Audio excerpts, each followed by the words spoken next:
Very good morning scholars. चलिए, 12th class state board accounts partnership goodwill changes in profit sharing ratio यानी लाभ विभाजन अनुपात में परिवर्तन, ख्याति का एडजस्टमेंट यानी समायोजन कैसे करना है वो हम सक्सेना और बढ़ जाते सर की बुक के सवाल देख रहे थे। 7 क्वेश्चन हो चुके हैं आपकी बुक के। 8th नंबर का क्वेश्चन है ABC are partners sharing profit and losses equally. They decided that in future C will get 1/7 share in profit. ABC एक फर्म में बराबर के साझेदार हैं। उन्होंने तय किया कि भविष्य में C को जो है 1/7 भाग प्राप्त होगा और ख्याति का मूल्यांकन परिवर्तन के दिन 42,000 रुपये किया गया। लाभ हानि अनुपात में परिवर्तन के कारण होने वाली प्रविष्टि। ठीक है, चलिए अब देखें। ये हमारे ABC साझेदार हैं, बराबर हैं, यानी 1:1:1 अनुपातों का योग 3, तो 1/3 के पार्टनर है, 33% ईच। यहाँ पर C को भविष्य में 1/7 भाग देंगे, यानी C से कहते भैया ये 1/7 तो आप रखो। ठीक है, अब 1/7 का मतलब हुआ 1/7 गुणित 100 तो 14×7 = 98। इस तरह से आप कैलकुलेट करें तो 14% या 15% के आसपास उसको मिलेगा। कहाँ 33% मिल रहे थे और कहाँ 14-15% के बराबर मिलेंगे, तो वो इतने कमी हो रही है सी में, ऑब्वियसली ये सेक्रीफाइस ही होगा। हाँ, तो सी सेक्रीफाइस कर रहा है, ये यहाँ तक की बात तो समझ में आ गई हमें, है ना। अब बाकी जो है 2 पार्टनर जो रहेंगे वो बराबर बांटेंगे, जो बचा हुआ भाग है उसका बराबर बांटेंगे। ठीक है, तो वो कैसे बांटेंगे तो वो देखते हैं। ठीक है, तो ये 1/3 वाले ईच पार्टनर थे। अब माना कि कुल लाभ बराबर 1 का मतलब होता है 100%। ठीक, माना कि कुल लाभ बराबर है 1, उसमें से 1/7 भाग नए साझेदार को दे दिया जाता है। ऐसी कहानी आपको लिखनी होगी। माना कि कुल लाभ बराबर 1, अतः 1/7 भाग देने की नए साझेदार तो नहीं, सी है, 1/7 भाग सी को देने के पश्चात शेष भाग बराबर, तो शेष भाग 1 ऋण 1/7। इस 1 को हम लिख सकते हैं 1/1 ऋण 1/7। 1 और 7 का एलसीएम आ गया 7। 7 में 1 का भाग दोगे तो आएगा 7, जो आया 7 उसका गुणा ऊपर वाले अंश 1 में किया तो आ गया कितना 7, माइनस इस 7 में 7 का भाग दिया तो आया 1 का गुणा ऊपर वाले 1 में कर दिया तो आया 1। तो इस तरह से बचा हुआ शेष भाग कितना कहलाएगा 6/7, यानी 6/7। ये 7 है भैया, हाँ ये क्या है 7। 6/7 भाग जो है वो शेष भाग होगा। अब यहाँ पर ये जो शेष भाग है, सी को तो कंफर्म हो गया 1/7 देना है, जो रिमेनिंग शेयर है 6/7, इसको ए और बी बराबर बांटेंगे। तो अब ए और बी कितने, 2 पार्टनर हुए, बराबर का अनुपात हुआ यानी 1:1 हुआ, अनुपातों का योग 2 हो गया, 1 और 1 2, तो 1/2 1/2, यानी कि इस 6/7 को 1/2, 6/7 का 1/2 ये मिल जाएगा किसे, ए को। तो ए का नया भाग बराबर 6/7 गुणित 1/2 गुणा कर लीजिए तो 6/14, 7 जून 14, 6 एकम 6। फिर बी, अब बी का देखें तो बचा हुआ 6/7 का 1/2 कर लीजिए तो 6/14, ये बी का आ गया। अब सी को भी 14 में लेके आना है तो 1/7, इसमें ऐसा क्या करें कि यहाँ पर 14 आ जाए, तो इतना तो आप समझने लगे हैं, पहले भी अपन ने किया। तो इसमें 2 का गुणा कर दें तो ये 14 आ जाएगा, ताकि इस सबके 14 हर की राशि बराबर आ जाए। लेकिन मैथ्स में ऐसा तो चलता नहीं है ना कि एक तरफा गुणा कर लें या भाग कर लें, तो दोनों तरफ अंश और हर दोनों में गुणा करना पड़ेगा हमें, ताकि ये 2 से 2 एक बार कैंसिल हो जाए तो वो अपनी पूर्व स्थिति में आ जाएगा। तो 2 एकम 2 तो 2/14। तो इस तरह से इनके अनुपात आ गए 6/6/2 या 6/6/2 और 2/14। ये इनके नए अनुपात होंगे। आ रहा समझ में यहाँ तक की बातें? ठीक है, आ रहा समझ में? ये इनके नए अनुपात होंगे, आप चाहे तो एक ले लें शॉर्ट स्क्रीन। ठीक, चलिए अब उसके बाद में यहाँ पर अभी तक हम क्या करते थे, परसेंटेज निकाल के देखते थे, हालांकि अभी भी कर सकते हो, वो भी एक तरीका है। ये दूसरा एक और तरीका आपको बताया था, हमने सेक्रीफाइसिंग का फार्मूला लिखा। क्या होता है, सन इसका शॉर्टकट है, तो sacrificing ratio equals to old ratio minus new ratio. अब यदि मान लीजिए ऐसा करने से, एलसीएम लेने से पॉजिटिव डिफरेंस आता है तो सेक्रीफाइसिंग है। सेक्रीफाइसिंग का फार्मूला लगाया, डिफरेंस पॉजिटिव आया, अंतर की राशि धनात्मक आई, तो वो सेक्रीफाइसिंग यानी त्याग अनुपात ही है। लेकिन यदि नेगेटिव आ गया, नकारात्मक ऋण का चिन्ह आने लगा एलसीएम लेने की बात में, सेक्रीफाइसिंग का फार्मूला लगाया, आंसर नेगेटिव में आ रहा, तो वो गेनिंग है यानी प्राप्ति अनुपात। आ रहा समझ में? चलिए तो हम बात करें सबसे पहले ए की। तो ए का ओल्ड रेशो कितना था, 1/3 था, तो ये 1/3 आ गया। न्यू रेशो कितना है, 6/14, ये इसका न्यू रेशो है। ठीक है, अब यहाँ पर 14 और 3 का एलसीएम ले, 14 में 14 में 3 से पूरी बार डिवाइड होगा नहीं, तो आपस में गुणा कर ले, तो यह आ गया 42।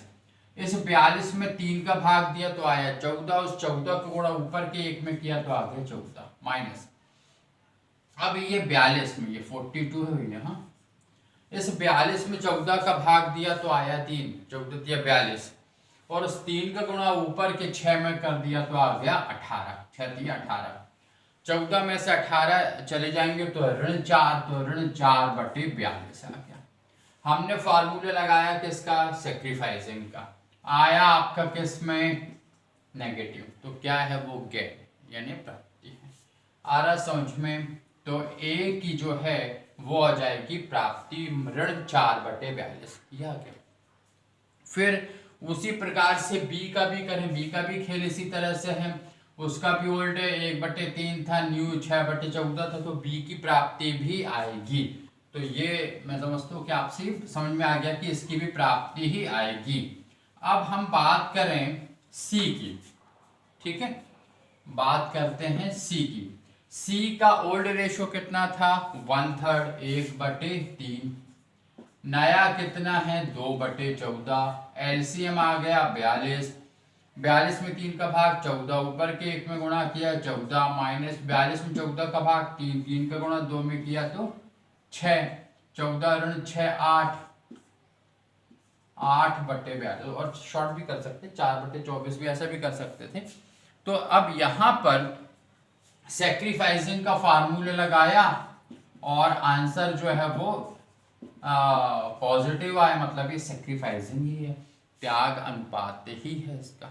ठीक है, चलिए अब यहाँ पर समझ में, अब इन्होंने गुडविल जो दी हुई है वो है 42,000, परिवर्तन के दिन ख्याति का मूल्यांकन 42,000 रुपए किया गया। ठीक है, तो अब यहाँ पर सी का शेयर, ख्याति में सी का भाग, तो इस 42,000 का कितना है था अभी, 8/42, तो ये 8/42, ये देख लो, ये 1000 बार गुणा कर दो 8000, तो कितना आ गया, सी का भाग गुडविल में कितना आ गया, 8000, ये सी का शेयर आ गया। उसी प्रकार से ए का शेयर करते हैं, तो ए का कितना हो जाता है, इस 42,000 का 4/42।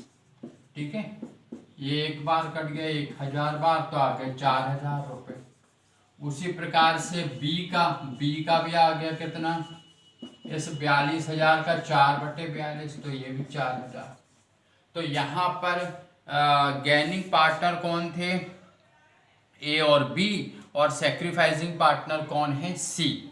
तो अब एंट्री किस तरह से हो जाएगी, फार्मूला वो आपको पता है, एंट्री किस तरह से लिखते हैं, गैनिंग टू सेक्रीफाइसिंग, यानी कि GS, ऐसा याद रखना आपको, प्राप्तकर्ता साझेदार का डेबिट और त्यागकर्ता के, तो प्राप्तकर्ता कौन है, ए, तो ये हो जाएगा एस कैपिटल अकाउंट डेबिट कितना, 4000, ठीक है।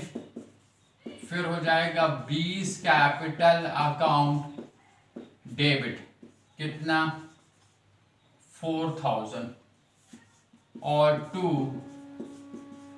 Seize capital account 8000 being the adjustment of goodwill, simple, या बीइंग गुडविल एडजस्टेड ऐसा भी लिख सकते हैं। आ रहा समझ में? तो इस तरह से ये आपका 8वें नंबर का प्रश्न हो गया। ठीक, अब ओरली जो है इसी तरह से आपको 9वां 10वां ये भी समझा देते हैं, वही खेल वही है इसमें। ABC एक फॉर्म में 5 4 1 के साझेदार हैं, तो 5 4 9 और 1 10, 5/10, 4/10 और 1/10 के साझेदार हैं। फिर उन्होंने नया अनुपात 9 6 5 निश्चित किया, तो 9 और 6 15 और 5 20, 9/6 और 5/20 आ गया।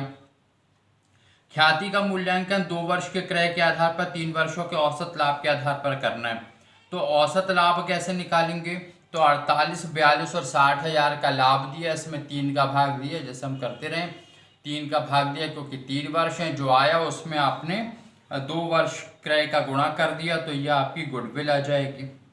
फिर उसके बाद में त्याग और प्राप्ति अनुपात ये आप निकाल लेंगे, और इस जो आपका गुडविल आ रहा है उसको आप बांट लेंगे।